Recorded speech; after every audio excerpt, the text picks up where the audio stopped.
Le mur de Berlin est tombé en 1989. La ville, partagée, développe désormais unie. Berlin, l'ancienne, la nouvelle capitale au centre de l'Europe. Les anciennes liaisons ont été réétablies. Ce sont plus de 3 millions d'habitants qui font connaissance. Avec les nombreux visiteurs, tout se retrouve à la recherche de pistes dans cette métropole aux 1000 visages. Kreuzberg, le petit arrondissement, au cœur de la ville, est l'illustration claire des chocs. Entre les extrêmes, dans Berlin et le théâtre, y habitent des étudiants, des Turcs et des Berlinois à gueule. La cascade existe dans le massif des Géants et dans le parc de la Victoire. Son point culminant accueille le mémorial national de Schinkel, qui commémore les guerres de libération de 1813-1815. La croix qui coiffe ce monument de 20 mètres donne son nom à la colline, puis à tout l'arrondissement. Avant cette époque, la colline portait le nom de vignoble arrondi. Depuis le XVIe siècle, la vigne était cultivée sur ces coteaux. Cette culture cessa en 1740. Au XXe siècle, dans les années 70, cette tradition réparut. Depuis, ce vignoble est le plus septentrional de toute l'Allemagne. Il produit actuellement environ 1000 bouteilles par an.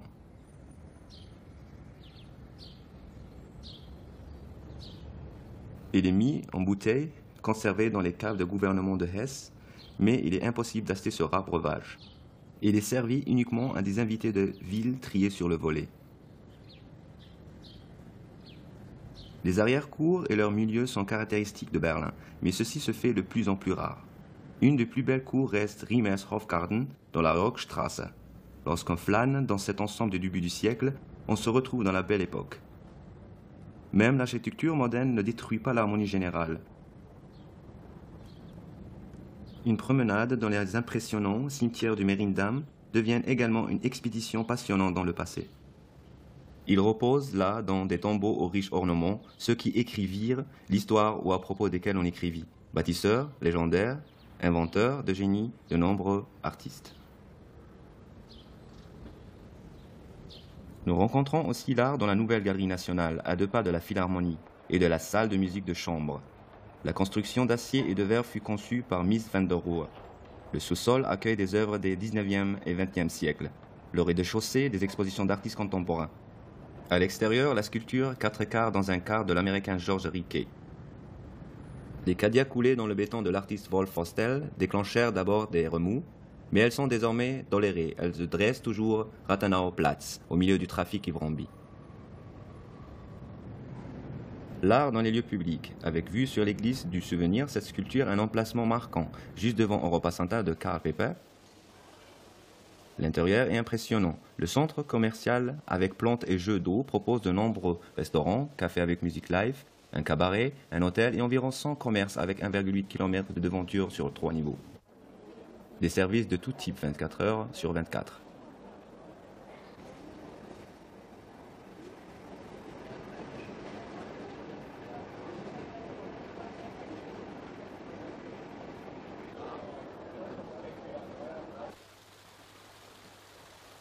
Autour de cette sculpture devant Europa Center, une ambiance internationale. Les Berlinois appellent la sculpture sans aucun respect boule à eau.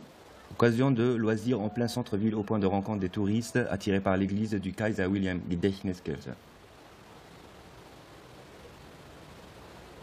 Construite en l'honneur de Guillaume Ier, inaugurée par Guillaume II en 1895, elle a été bombardée en 1943. Incluse dans un bâtiment neuf, elle est un symbole de Berlin. Le café Kanzler jouit également d'une renommée mondiale. La visite est obligatoire pour tout flâneur sur le Ku'damm.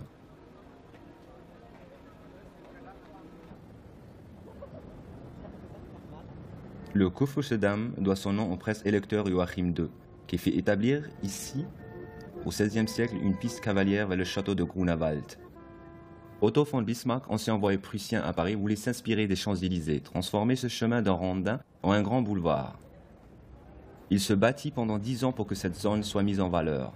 En 1882 fut fondée la société du Kurfürstendamm. Le Ku'damm est aujourd'hui international.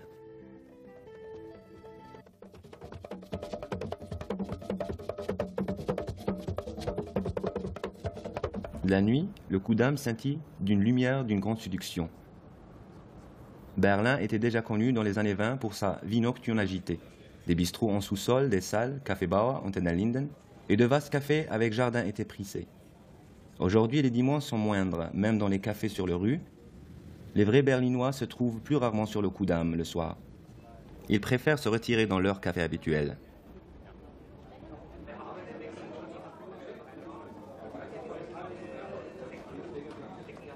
Sur le Kudamm, la vie nocturne dure jusqu'au matin et on propose pour tous les goûts. Big Eden ou Far Out, le choix parmi les boîtes est énorme. Même la mode créée à Berlin éveille l'attention au plan international.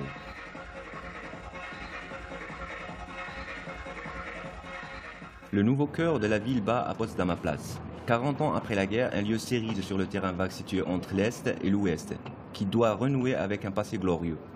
Une ville du futur a été conçue sur une superficie de 68 000 mètres carrés. Sony, par exemple, y a bâti une petite cité des médias pour 1,5 milliard de Deutschmark, avec immeubles de bureaux, cinéma et un immense forum couvert. L'architecte italien Renzo Piano a été chargé de la planification de l'ensemble. Il créa des gouffres entre les gratte-ciels très inhabituels pour Berlin, qui alternent avec des oasis de détente en flair méditerranéen. Mais la Potsdamer Platz, c'est aussi ça, un parc de distraction avec un casino, un théâtre musical, des restaurants, des hôtels et un cinéma multiplex. Les arcades offrent de la place pour plus de 100 commerces.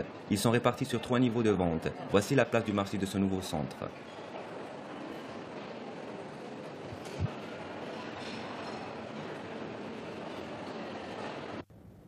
Le Berliner Zoo est situé dans la partie ouest de la ville. Le Ostberliner Tierpark est situé près du Schlosspark de Friedrichsfelde. Le zoo mérite bien plusieurs superlatifs. Premier zoo d'Allemagne, ouvert en 1844, il compte aujourd'hui parmi les plus modernes et importants du monde. Un spectacle proche de ceux d'une foire est devenu un parc animalier unique. Ce sont 14 000 animaux de 2000 espèces différentes qui y vivent. Les visiteurs sont nombreux, car le zoo possède un grand avantage. Il est situé en plein centre de la ville.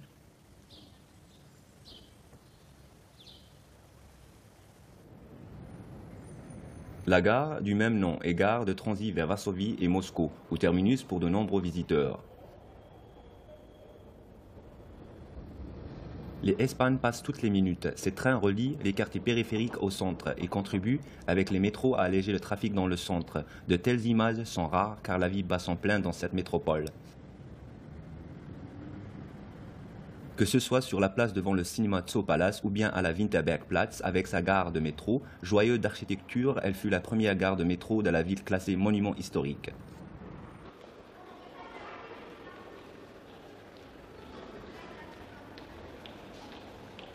Ce nœud important de transport est situé aux portes du KaDeWe. Il s'agit d'un des plus grands temples du commerce du continent. Le nom, Kaufhaus des Westen, est plus ancien, mais il a des relents de guerre froide. À l'époque, la mairie de Schöneberg écrivait l'histoire construite en 1912-1914. Elle abrite la cloche de la liberté, très symbolique.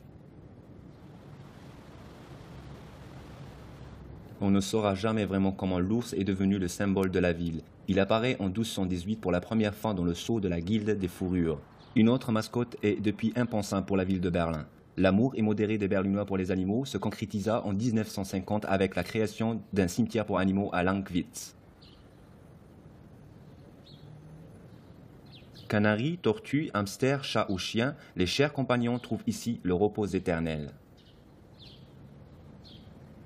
Après cette escapade dans le sud, tournons-nous vers l'ouest de la ville, sur le Hohenzollerndamm, un autre exemple des contrastes. La gare de la période Empire jouxte un immeuble moderne en acier, en béton et en verre, et non loin de là, la tour de la radio des années 20. Les Berlinois l'appellent le Grand Escogriffe. Et voici le terrain de la foire et le centre international des congrès. On y trouve à l'entrée une sculpture de Jean Epustegui. Ekbatana, l'homme construit sa ville. Le titre est en programme, un complexe ultramoderne. Une vraie ville dans la ville, les dimensions énormes, 320 mètres de long, un espace de 800 000 mètres cubes construit les techniques les plus modernes en leur prix. Coût total presque 1 milliard de Deutschmark.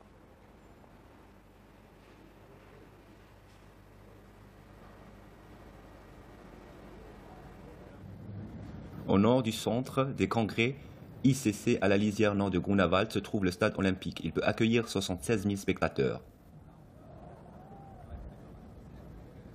Cette arène fut construite en 1936 par Werner Marsch pour la 11e Olympiade. Elle demeure aujourd'hui le plus grand stade d'Allemagne.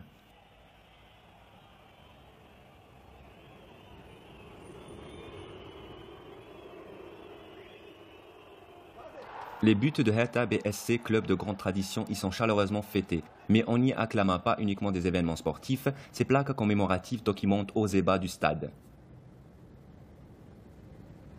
Dans la Waldbühne, toute proche, les Rolling Stones par exemple donnèrent le ton. Grunewald signifie la forêt verte. La tour de Grunewald est un but de promenade prisé dans ce parc protégé. Elle fut érigée en 1897 pour le 100e anniversaire de Guillaume Ier. La plage de Wannsee, parmi les plus grandes d'Europe, offre aux baigneurs 500 fauteuils cabines et 1800 chaises longues. Les jours de grande chaleur, on y compte jusqu'à 30 000 personnes.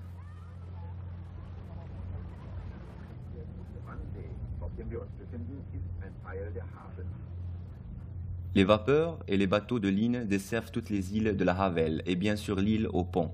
L'archimiste Johann Kunkel y produisit le précieux verre rubis avant que Frédéric Guillaume II n'offre cette île à son amante. Son château y fut construit en 1794 dans le style d'une ruine romantique. Plus tard, Frédéric Guillaume III fit créer au paysagiste l'aîné un parc anglais avec des chemins entrecroisés. Son zoo privé était peuplé d'animaux exotiques. Pour Fontane, cette île était toujours une île mystérieuse.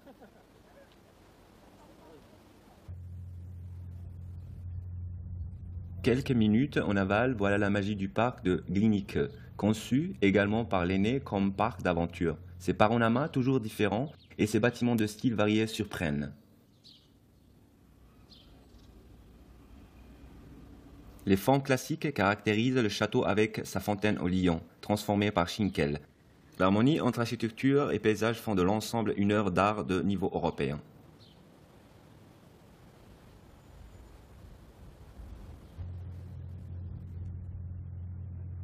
Le pont de Glienicke, ancienne frontière, était utilisé par les Russes et les Américains pour leurs échanges d'espions. On longe le château de Babelsberg, modifié lui aussi par Schinkel pour arriver aux bras latéraux de la rivière. Les excursions en bateau sur les lacs et les canaux sur la Havel et la Spree durent plusieurs heures. Berlin, vu de son côté, le plus calme et idyllique. Lorsque les vapeurs approchent le débarcadère, il reste le souvenir des bâtiments du maître Schinkel, comme entre autres son pavillon dans le parc du château de Charlottenburg. Le château de Charlottenburg fut commencé en 1695 par Johann Mering et s'appela d'abord Lietzenburg. Il était destiné à Sophie Charlotte, épouse du prince électeur Frédéric III. Après sa mort, il fut rebaptisé en château de Charlottenburg.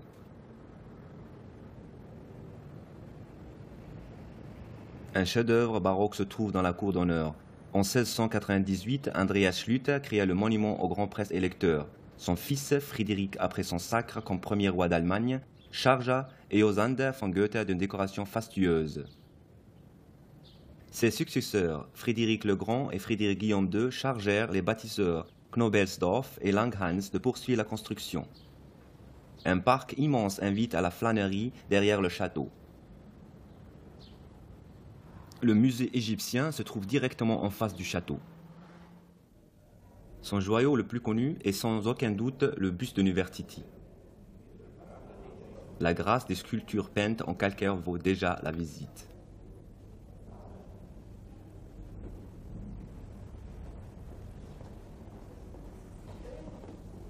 La collection montre l'évolution de l'art dans l'Égypte ancienne de 5000 avant Jésus-Christ jusqu'à 300 après Jésus-Christ. Ces objets de renommée mondiale ne se trouvent pas dans le musée, mais sur les étagères de l'atelier des plâtres. Celui-ci relève de l'administration du musée d'état des biens de la culture prussienne. Y sont conservés environ 12 000 moules de reliefs et de sculptures, qui permettent des moulages en plâtre, en bronze, en résine ou bien d'autres matériaux.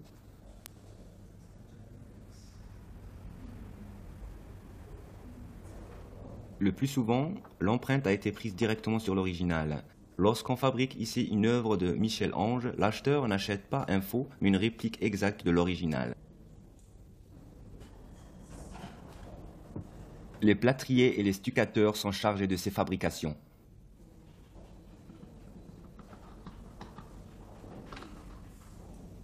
Pendant la préparation du moule, puis le séchage du plâtre, les princesses Louise et Frédéric de Prusse subissent les dernières retouches.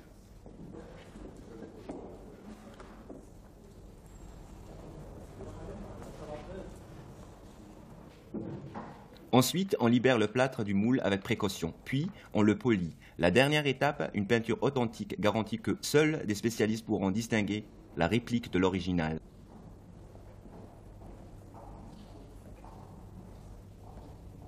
Des œuvres détruites depuis longtemps auraient disparu à tout jamais si l'on n'existait plus ces moules. L'atelier de moulage prend donc de plus en plus de sens. Un monument haut et auguste, comme aucun autre dans le pays, et comme aucun autre peuple n'en possède. Ainsi inaugura-t-on avec face la colonne de la Victoire, le jour de Sédin. Elle fut d'abord sise au Reichstag. Depuis 1939, elle domine le Großachtern, visible de très loin. Cette victoire dorée rayonne encore de la gloire wilhelminienne. Lui, par contre, bien que tout proche, est déjà recouvert de vert de gris. Bismarck, fondateur du Reich, en uniforme de cuirassier. L'ancien palais des congrès situé dans le nord du Tiergarten est aussi célèbre. Symbole de l'amitié américano-allemande, l'huître enceinte fut construite en 1957 avec des fonds américains. Dans le bassin, avant, se trouve la sculpture Butterfly d'Henri Moore. Derrière le palais, aujourd'hui la Maison des cultures du monde, démarrent des circuits d'excursion dans Berlin sur la Spree. Un tiers environ de la superficie totale est constitué d'espaces verts, forêts et eaux. Berlin, la ville aux 1000 ponts. C'est bien plus que Venise n'a à offrir.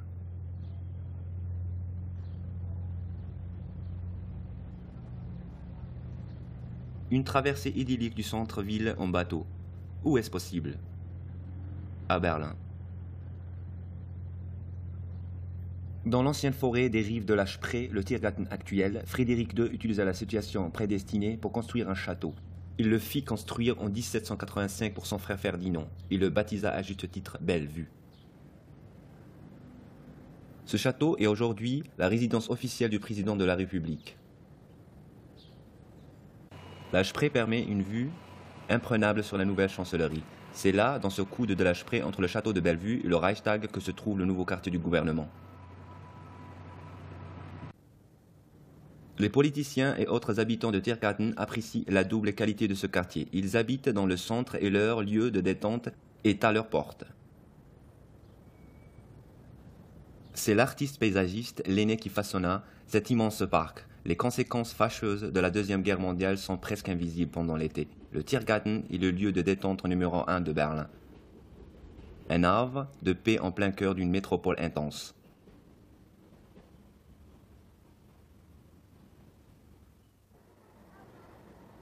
L'ancien Charlottenburger Chaussée traverse le Tiergarten dans son milieu. Rebaptisée rue du 17 juin en 1953, elle accueille le plus grand marché aux puces et d'artisanat tous les samedis et les dimanches. Les différents stands situés entre l'université technique et le Siegsäule proposent un chaos bigarré et certains trésors dissimulés. On y trouve de quoi satisfaire tous les goûts. Des objets de toutes sortes d'historiques à gros textes et beaucoup de kitsch.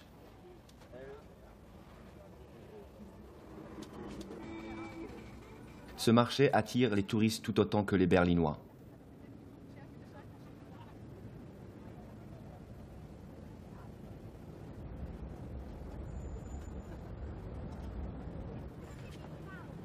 La diversité de l'offre peut prolonger le visiteur dans l'ivresse des achats ou assommer celui qui cherche. Le Reichstag se trouve à l'extrémité du Tiergarten. De 1894 à 1933 se réunissait le Parlement de son bâtiment de Paul Wallot. L'empereur Guillaume II l'appelait avec mépris la singerie du Reich. Son incendie et la Deuxième Guerre mondiale l'ont laissé en ruine. Après une rénovation de 600 millions par Sir Norman Foster, il abrite le Parlement allemand. Le bâtiment est orné d'une coupole de verre de 40 mètres de large et de 23 mètres de haut, la moitié de l'ancienne coupole, mais accessible toute l'année. 100 ans plus tôt avait été construite tout près la plus célèbre des 14 portes de la ville existant autrefois. La porte de Brandenburg, symbole de partition et de réunification, elle ne cesse d'attirer les visiteurs étrangers. Le quadrige de Shadow fut détruit pendant la guerre. Grâce à l'atelier du moulage déjà évoqué, il a été possible d'en couler une réplique. En 1997, Berlin retrouve avec l'hôtel Adlon son grand hôtel de tradition sur le Pariser Platz. L'histoire de l'Adlon commença en 1907. Il devint en 3 ans un des hôtels les plus beaux et les plus luxueux du monde entier. L'avenue Unter den Linden débute sur le côté de la porte de Brandenburg, le réveil du Grand Boulevard. Aucune rue de Berlin qui n'ait plus été marquée par l'histoire, le grand prince électeur passait déjà, il y a 300 ans, sous les tuiles à cheval. Frédéric II l'a fait aménager en avenue représentatif et en fit l'axe le plus important de la ville en construisant des bâtiments fastueux. Le vieux Fritz trône à nouveau à 14 mètres de haut, immense devant la Bibliothèque nationale.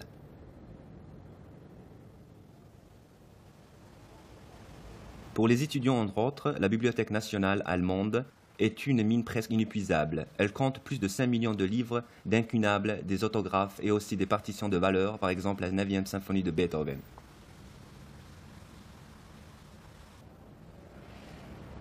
Ce bâtiment néo-baroque fut construit entre 1903 et 1914. Allons maintenant au Gendarmenmarkt. C'était la plus belle place de Berlin avant la dernière guerre qui la détruisit. Restaurée, elle est redevenue sans conteste possible. Les deux églises, les cathédrales françaises et allemandes, furent construites au début du XVIIIe siècle. Le Schauspielhaus, autrefois théâtre national, fut reconstruit par Schinkel après un incendie. Parfaitement restauré, devenu salle de concert, il resplendit à nouveau. Les drames de Schiller connurent ici des mises en scène spectaculaires, que ce soit sous la direction de Léopold Gessner ou de Gustav Gründgens. La place et son ensemble harmonieux de bâtiments la dégagent encore, cette époque qui rend la ville unique.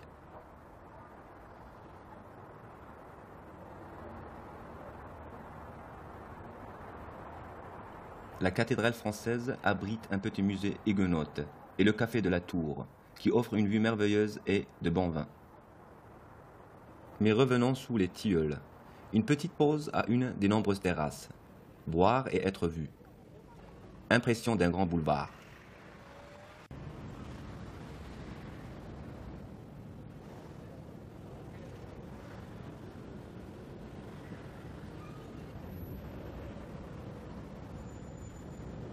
L'endroit idéal pour collectionner les impressions les plus diverses. Les petits gens se contentent de peu.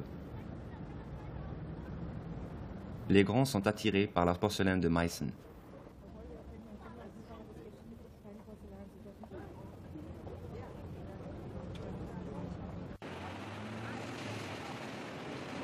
Il est possible de se déplacer en rickshaw.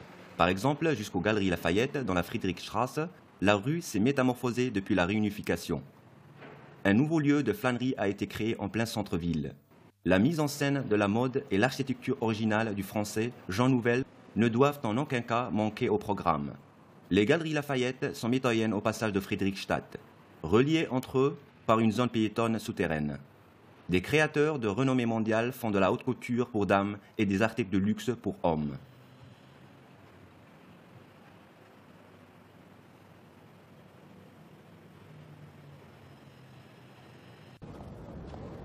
Lorsque les gens s'attroupaient devant la Neue Wache, c'était l'heure d'une relève de la garde, dans la tradition prussienne. Le bâtiment, construit par Schinkel en 1816, abrita d'abord la garde royale, et plus tard les victimes du fascisme et du militarisme. Ce défilé au pas de loi est désormais passé.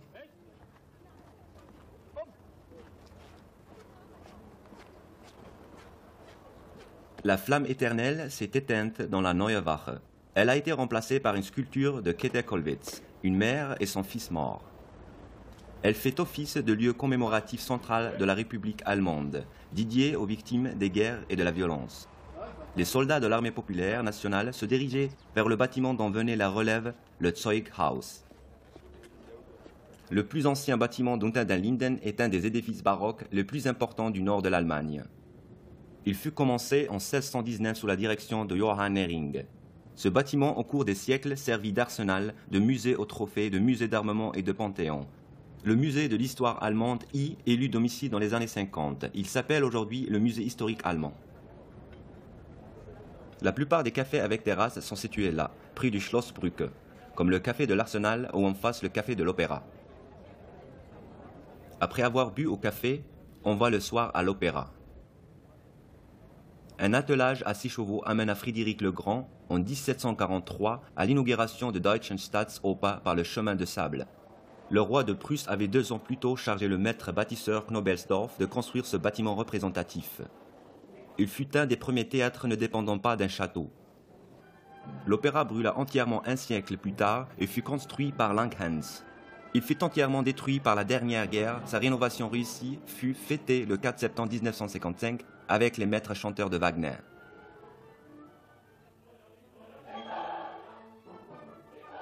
Le programme en est éclectique. On peut y assister aussi bien à des représentations modernes que bien sûr à des mises en scène classiques.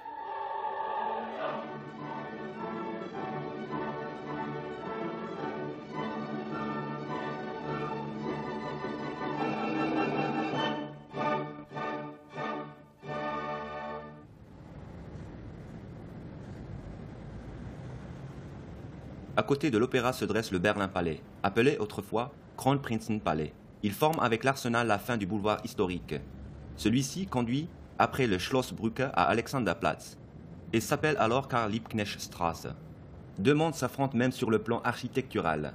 La cathédrale à gauche du pont, à droite le palais de la République. Le château de Hohenzollern avait occupé cet endroit depuis 1443. Le plus vieux plan de Berlin montre la ville vers 1650.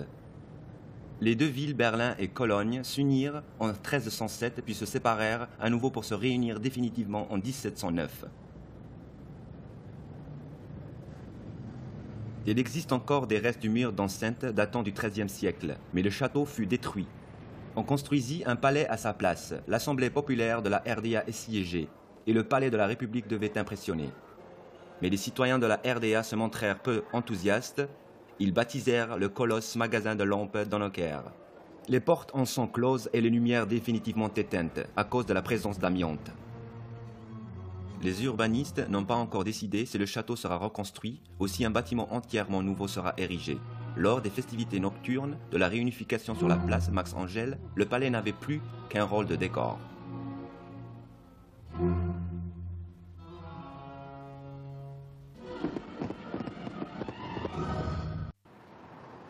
Au sud-est s'élève l'ancien Conseil d'État de la RDA, depuis le balcon duquel Karl Liebknecht proclama la Libre République en 1918. Le bâtiment fait aujourd'hui office de chancellerie fédérale. Sur l'autre rive de la Spree, le nouveau ministère des Affaires étrangères. La cathédrale, elle, est encore debout. Les dégâts provoqués par la dernière guerre ont été éliminés. Cet édifice wilhelminien, dans le style de la Renaissance italienne, a retrouvé son aspect du début du siècle, époque de sa construction.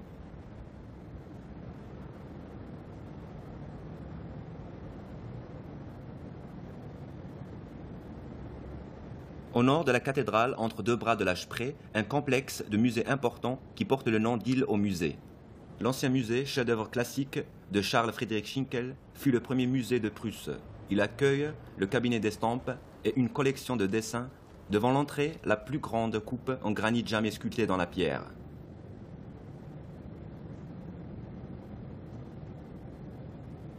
Le bâtiment derrière le musée était ainsi à l'origine. Il s'agit de la Galerie nationale qui est érigée sur un socle en hauteur. Ressemble à un temple corinthien avec son escalier extérieur très large. Construite entre 1866 et 1876, elle devait servir de salle des fêtes, puis elle fut aménagée en musée d'art contemporain. On y expose désormais surtout des peintures et des sculptures de la fin du XVIIIe jusqu'au XXe siècle, qui conservent tout leur intérêt pour les études de nu.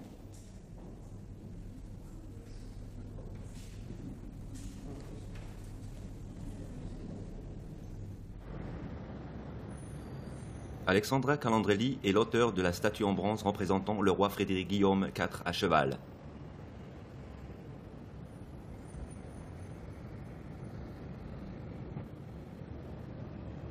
L'ancienne Galerie nationale et les autres bâtiments de l'île au musée doivent être rénovés régulièrement. Les effets de la guerre ne sont pas les seuls à avoir laissé des traces. L'eau de la Spree attaque constamment les vieux murs.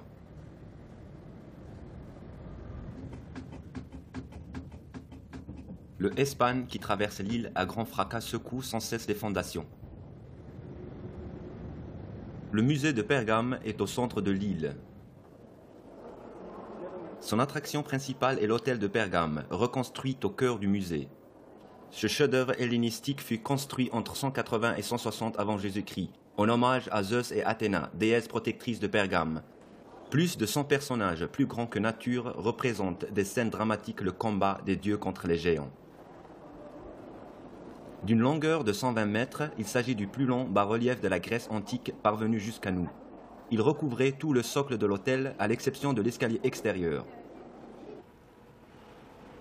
À la pointe de l'île au musée se trouve le bâtiment néo-baroque du musée Bode. Il fut inauguré en 1904 sous le nom de musée de l'empereur Frédéric, mais fut rebaptisé en 1956 en l'honneur de son fondateur Wilhelm von Bode, qui avait rendu de grands services en tant que directeur des musées de Berlin pendant de longues années. Ce bâtiment abrite une collection de sculptures, une galerie de peintures, une collection byzantine des débuts du christianisme, un cabinet de médailles et la collection égyptienne.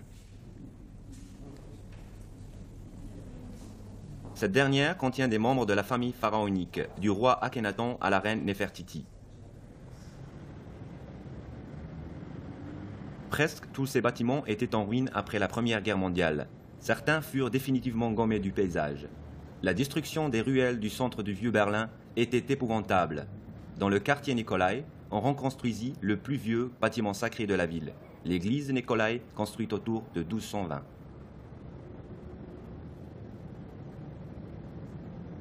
Tout le quartier fut reconstruit avec ses innombrables petites ruelles, avec un grand amour du détail. Les façades, les pignons bas, encorbellements et enseignes en fer forgé sont conformes à la réalité historique. Les restes authentiques ont été complétés par du préfabriqué, une petite ville idyllique en plein centre de la métropole.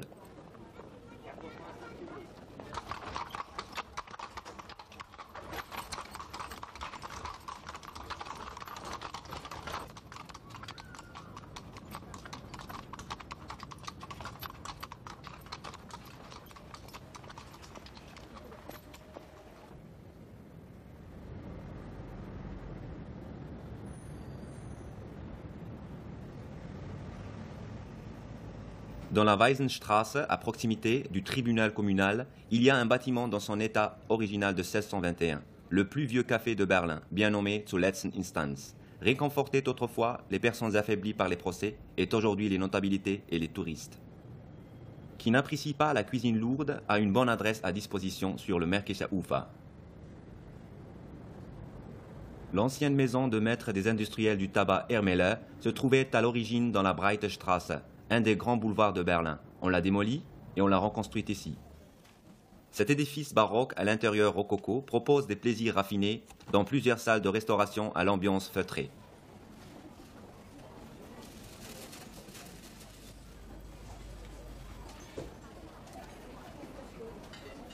Heinrich Zelle n'y serait pas entré pour se livrer à ses études de milieu. Il caricaturait la vie simple des cafés bon marché, des arrière-cours sombres. Son monument est un peu à l'écart, contrairement à cette sculpture monumentale.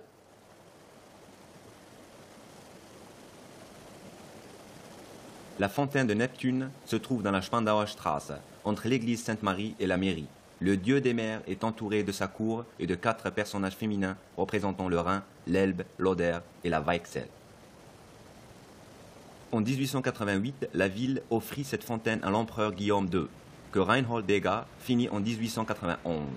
À l'origine, la fontaine avait été installée devant le château, et c'est seulement en 1969 qu'elle trouva son emplacement actuel. La mairie de Berlin, appelée Mairie Rouge à cause de sa façade en briques, rappelle un palais italien de la Renaissance. Il a été construit en 1861-1870 par Wesermann, à l'endroit où se trouvait déjà la mairie moyenâgeuse. À la hauteur du premier étage, le bâtiment présente une frise, la Chronique de Berlin.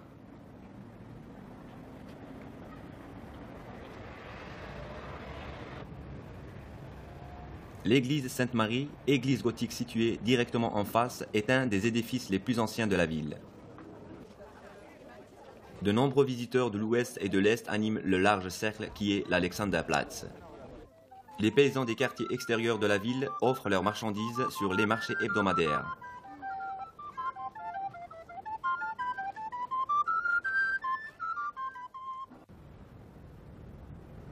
La place porte ce nom depuis la visite du tsar Alexandre Ier en 1805. L'ex-marché aux bestiaux et champs d'exercice est facile à localiser. La tour de la télévision, avec ses 365 mètres, indique le chemin.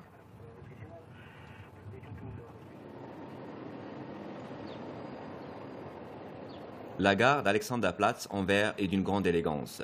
fut inauguré en 1882 par l'empereur Guillaume Ier lui-même. L'événement était d'importance.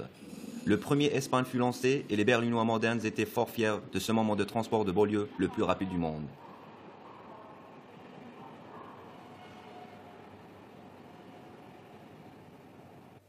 Le premier métro souterrain et aérien suivit 20 ans plus tard. Tous les quartiers importants de la ville sont aujourd'hui reliés par le rail, qu'empruntent aussi régulièrement les trains des grandes lignes.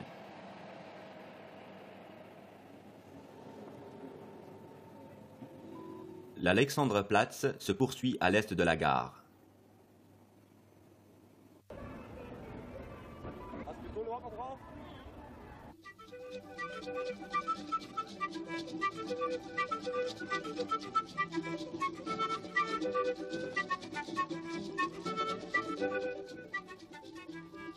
Au premier coup d'œil, l'Alex, comme on l'appelle, est presque trop étendue. La vie n'occupe cette immense place qu'avec hésitation. La cohue bigarrée qui se presse aux échoppes anime la place, qui est dominée par une horloge universelle visible de loin. Le nom du tsar fait augmenter le chiffre d'affaires dans la gastronomie. Et tout particulièrement en ce qui concerne la Currywurst. Son succès mondial partit de Berlin. Elle vit le jour dans la partie ouest de la ville, sur la Stuttgarter Platz. Helter Heuwe, 1948, créa la première Currywurst du monde. Les internationaux de la Currywurst se rencontrent plutôt à Prenzlauer Berg. Le snack de Waltraud-Seevogel est une île au milieu de la circulation. Elle reprit il y a de nombreuses années le Grillknöpke, et le mène dans le respect de la tradition.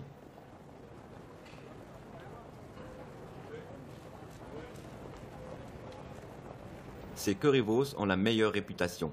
Elles sont travaillées à la main et assaisonnées avec raffinement. Malgré la concurrence du kebab et du hamburger, le succès de la currywurst berlinoise ne faiblit pas.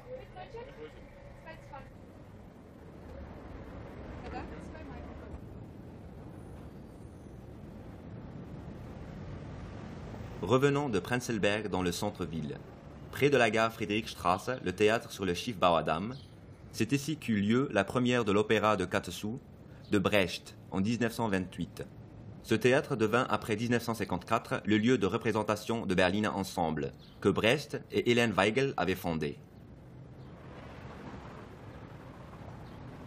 La maison de Brecht dans la Chaussee-Straße jouxte le cimetière Dorotheenstädtischen Friedhof. Ces deux grands personnages du théâtre allemand y ont trouvé le repos éternel, tout comme un certain nombre d'autres personnalités.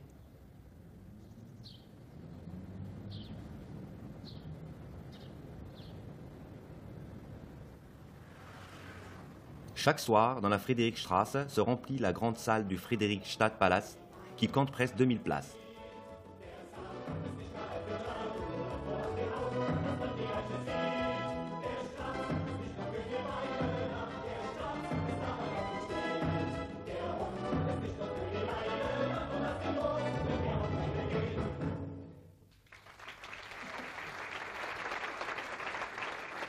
Die steile Treppe in einen finsteren Keller hinuntersteigen und sich 1000 kleine Spinnenweben ihr Gesicht legen. Le show intime commence plus tard. Ce théâtre de variété le plus moderne et le plus important d'Europe est alors traversé par un souffle de glamour comme autrefois.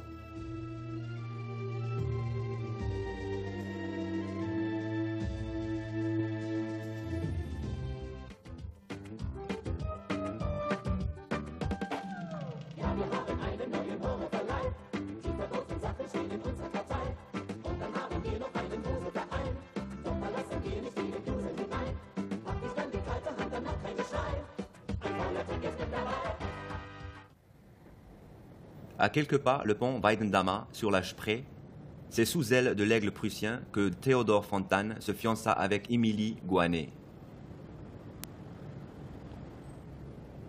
L'ancien et le nouveau se côtoient sans cesse à Berlin. La ville a de nombreux visages. On trouve en plus d'une architecture moderne de nombreux édifices du baroque et du classicisme et de l'époque wilhelminienne. Le musée d'histoire naturelle est lui aussi resté intact depuis 1889. Dans l'Invalidenstraße. Il est rattaché à l'université Humboldt et compte parmi les meilleurs du monde dans sa catégorie. La collection zoologique exposée compte 20 millions d'objets. Les attractions principales en sont le plus ancien oiseau connu, Archaeopteryx, dont il ne reste que 5 exemplaires fossilisés, et le squelette long de 23 mètres et haut de 12 mètres d'un saurien géant.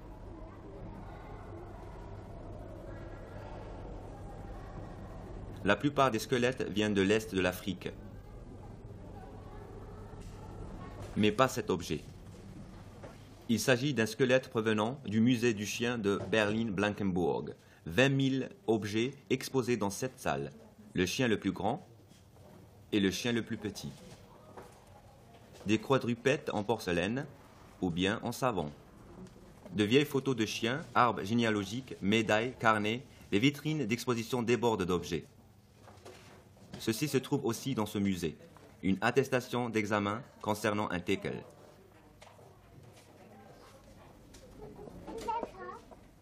N'oublions pas une section qui concerne les chiens en peluche. Si ce musée du nord-est de Berlin est encore un tuyau secret, une autre curiosité de l'autre côté de la ville est connue dans le monde entier. Le château Sans Souci, à Potsdam. Comme du temps de sa splendeur, les célébrités s'y voient à nouveau. Les visiteurs de tous les pays se rencontrent sur la terrasse de Frédéric le Grand.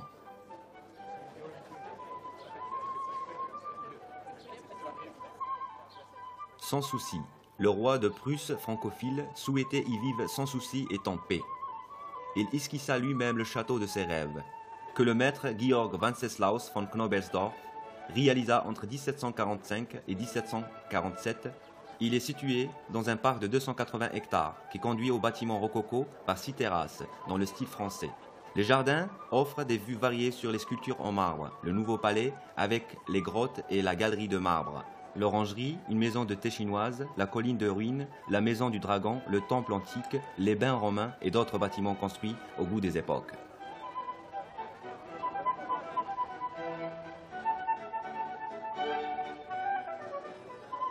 Invité par le monarque, le philosophe français Voltaire demeura ici 3 ans et puisa son inspiration dans le parc, dans des longues discussions et dans des concerts de flûte.